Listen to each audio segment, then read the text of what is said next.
നഷ്ടത്തിൻ്റെ അടുത്ത് വെച്ചാണ് നമ്മളൊക്കെ ഇഷ്ടത്തിൻ്റെയും ബന്ധത്തിൻ്റെയും ഒക്കെ ശരിക്കുമുള്ള ആഴമറിയുന്നത്. ജീവനോളം വലുതല്ലെന്നേ ഒരു മനുഷ്യനിർമ്മിതിയും. ഈ കൂട്ടിവെച്ചതും കരുതി വെച്ചതും പൂട്ടിവെച്ചതും ഒരു രാവിനുള്ളിൽ മാഞ്ഞു പോയെങ്കിൽ ഇനിയെങ്കിലും നാം അറിഞ്ഞിരിക്കണം, ഇത്രയേ ഉള്ളൂ നമ്മളെന്ന്. കൊടുക്കലും വാങ്ങലുമൊന്നുമല്ല സൗഹൃദം. ഒരു വിളി, ഒരിറ്റ് സാന്ത്വനം. മനസ്സൊന്ന് പിടഞ്ഞിരിക്കുമ്പോൾ സാരമില്ലെന്നേ, എല്ലാം ശരിയാകും. ആ ഒരു മനസ്സുണ്ടല്ലോ, അതിനപ്പുറമായി പിന്നെ എന്താണ് വേണ്ടത്? പലരും കാണാതെ പോകുന്നതും അതാണ്. സ്നേഹം നേടാൻ കാണിക്കുന്നതിൻ്റെ പാതി പോലും അത് കൊടുക്കുവാൻ കാണിക്കാറില്ല.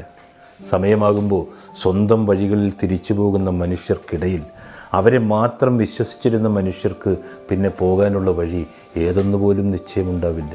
ഒന്നാലോചിച്ചാൽ തനിച്ചായവരിൽ പലരും തന്നേക്കാളേറെ മറ്റാരെയോ വിശ്വസിച്ചിരുന്നവരാണ്. ബന്ധങ്ങളൊക്കെ തുടങ്ങേണ്ടത് ഹൃദയത്തിലാണ്. അത് സൂക്ഷിക്കേണ്ടതും അവിടെ തന്നെയാണ്.